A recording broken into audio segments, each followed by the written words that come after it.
mampus tuh urusan ini. Itu kata jagoannya, Jim. Gua masih inget dong. Gua sampai 4 kali nonton film itu, Jim. Hah? Oh ya, oke. Nanti gua sambung lagi. Iya. Ya, thank you, Jim. Pak Kosan, Mbak Sri tanya, boleh pulang sekarang nggak? Pulang. Udah, suruh nginep sini aja.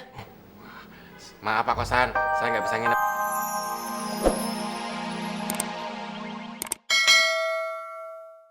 Besok buru pingsan gue, Del.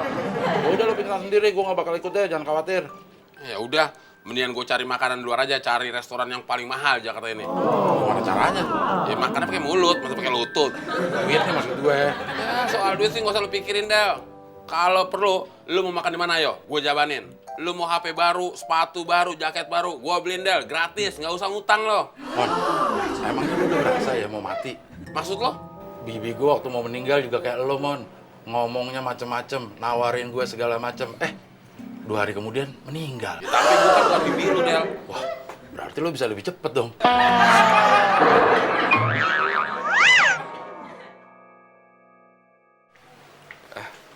Mbak Sri, di tempat tinggalnya Mbak Sri ada rumah yang dikontrakin nggak?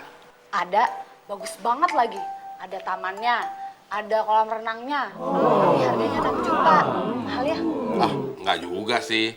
Kalau Mbak Sri saya kontrakan di rumah itu, mau nggak Mbak Sri tinggal di rumah itu? Mau banget. Tapi nanti saya tinggal sama siapa di situ? Ya tinggal sama saya dong, gimana? Ih, Mas Temon, emangnya kita suami istri tinggal satu rumah? Ya kita kawin dulu, supaya kita bisa tinggal di rumah itu. Gimana? Mau? Mau. Tapi di depan rumah itu udah ada yang nempatin. Udah laku. Bilang aja nggak mau kawin sama saya. Pakai alasan rumahnya udah laku.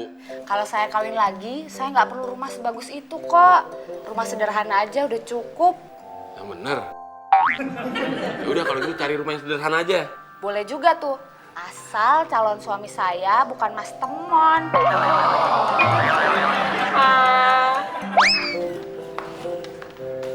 Permisi Pak, ini kopi susunya. Pesanan Bapak tadi. Ya, makasih, Mbak. Duh, wajah Mbak Sri kok kelihatan lagi sedih. Ada apa, Mbak? Nggak ada apa-apa kok Pak. Oh iya, sebentar saya mau pindahin air panas ke termos dulu ya. Tet, tunggu dulu. Siapa yang mau sama Mbak Sri? Tapi saya nggak sedih kok Pak. Tuh, matanya Mbak Sri berkaca-kaca. Oh ini, tadi emang saya kelilipan kaca Pak. Mbak Sri diganggu sama Temon ya? Enggak kok, Sama Abdel? bukan. Ada apa, Pak? Del, kamu gangguin Mbak Sri ya? Enak aja, mau juga Basri yang gangguin saya, Pak. Temon kali tuh. Bukan Temon juga dan bukan siapa-siapa kok. Udah, saya ke dapur dulu ya Pak. Iya. Del, saya jadi curiga, Del. Jangan-jangan Mbak Sri punya masalah tuh. Yang punya masalah bukan Basri, Bapak. Saya? Emang masalah saya apa? Masalah Bapak nggak tahu masalahnya Basri itu apaan.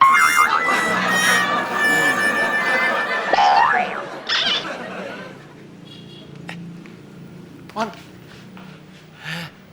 gue udah ketemu Teh Imah, dia udah lihat cincinnya. Terus dia langsung teriak, "Au!" Kaget ngeliat beliannya, Din. Kakinya gue injek. Gue nggak percaya.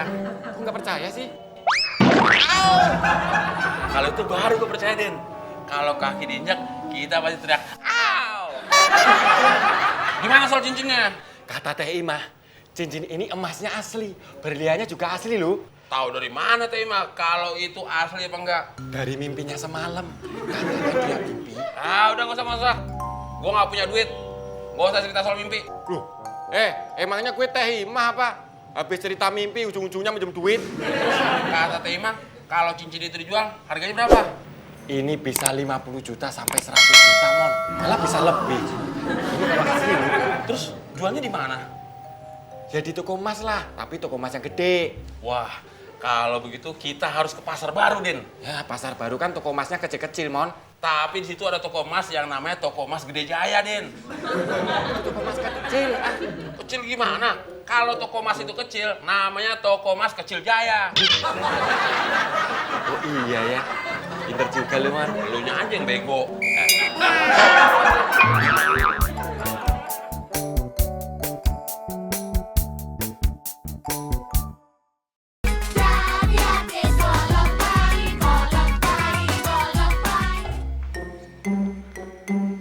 Kalau bener apa yang dikatakan Teh Imah ke Udin, berarti gue bakal jadi orang kaya. Gue bakal beli perabot rumah tangga, gue kawin, dan gue punya anak. Asik. Tapi rumah gue di mana ya? Mon, lo ada masalah ya sama Basri? Enggak. Kok Basri nangis? Mungkin dia terharu, Del. Harum kenapa? Karena gue tadi ngomong sama dia, kalau gue mau ngawin dia, terus mau ngontrakin rumah, dan hidup bersama dia. Dia mau? Nolak. Terus dia nangis? Mungkin dia nyesel kali. Iya ya, dia nyesel. Ya kan? Dia nyesel nolak gue. Nyesel lupa nampar lo, Mon. Siapa yang berani mengambil cincin itu, saya bunuh. Gawat nih urusannya. Saya nggak peduli dia keluarga saya atau teman saya. Begitu ketahuan mengambil cincin itu, langsung saya bunuh di tempat. Mampus tuh urusan ini. Itu kata jagoannya, Jim. Gua masih inget dong. Gua sampai 4 kali nonton film itu, Jim. Hah? Oh ya, oke. Nanti gue sambung lagi. Iya, ya, thank you, Jim. Pak Kosan, Mbak Sri tanya, boleh pulang sekarang nggak? Pulang. Udah, suruh nginep sini aja. Maaf Pak Kosan, saya nggak bisa nginep sini, soalnya antar malam kena jatah ronda. Yang saya suruh nginep itu Mbak Sri, bukan kamu. Ah, kalau Mbak Sri disuruh nginep sini, terus nganternya gimana dong? Masa saya ke rumah Mbak Sri boncengannya kosong? Kamu nggak usah nganter Mbak Sri pulang. Kalau saya nggak usah nganter Mbak Sri, nanti Mbak Sri pulangnya sama siapa, Pak? Mampus dah gue. Mampus gue dah. Lo kenapa sih, Mon? Kesurupan lo? Hampir. Gue mau dibunuh sama Pak Kosan. Gue mau dibunuh. Ya bagus lah kalau dibunuh. Mau dibunuh bagus. Ya daripada lo kayak begini, bolak-balik bikin gue pusing aja. Emang ada masalah apaan sih lo sampai mau dibunuh? Masalahnya, Del. Masalahnya gue susah ngomong, Del. Kalau susah ngomong, pakai SMS aja. Mana mencet di tangan gue juga gemeteran. Ya jangan pakai jari mencetnya. Itu terus pakai apa dong? Pakai palu. Coba jelaskan pelan-pelan masalah Mbak Sri. Saya akan bantu menyelesaikan masalah Mbak Sri. Ini salah saya kok, Pak. Jangan bicara soal salah. Bicarakan dulu masalahnya. Nanti kalau Mbak Sri nangis, semua masakan jadi asin. Karena ketetesan air mata Mbak Sri. Untuk sementara saya nggak masak dulu, Pak. Oke, nggak apa-apa. Tapi harus ada alasannya. Barang saya ada yang hilang. Barang apa itu? Cincin, Pak. Cincinnya Mbak Sri. Gawat. Hilangnya di mana, Mbak?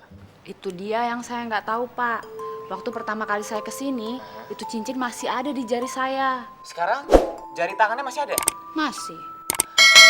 Berarti cincinnya tidak hilang.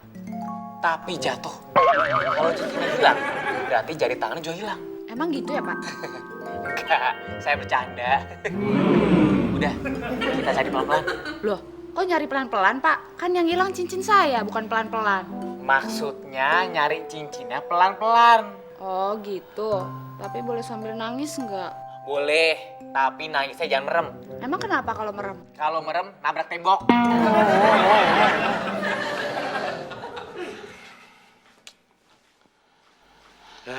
Mon, lo jangan kayak fotokopi kayak begitu ah. Bolak-balik. Pusing gue. Masalahnya ini tambah kusut, Del. Iya, masalahnya jadi kusut. Lo mondar-mandir sih. Lo diam aja kenapa sih? Sini duduk. Jadi nggak kusut. Ya tetap kusut sih. Ya terus ngapain lu nyuruh gue duduk situ? Ya paling nggak kan gue bisa bantuin lo nyelesain masalah. Ayo duduk. Masalah lo apaan? Gini, Del. Gue nemu cincin berlian. Lo disuruh jelasin masalah malah ngigo lagi. Gue mesti jelasin gimana sih? Gue itu lagi mau jelasin. Lu malah nggak percaya. Yaudah terserah lu lah, lu jelasin aja sendiri. Ya udah gua ngejelasin. Lo kan nemu cincin, kata Teh Imah, cincin itu harganya lebih dari 50 juta. Nah, kalau cincin itu emas berlian asli, jualnya harus di toko emas yang gede, begitu kan? Lu tahu dah. Lu bisa jelasin sendiri tuh. Ya gua kan orang pinter, Mon. Terbaca pikiran lo.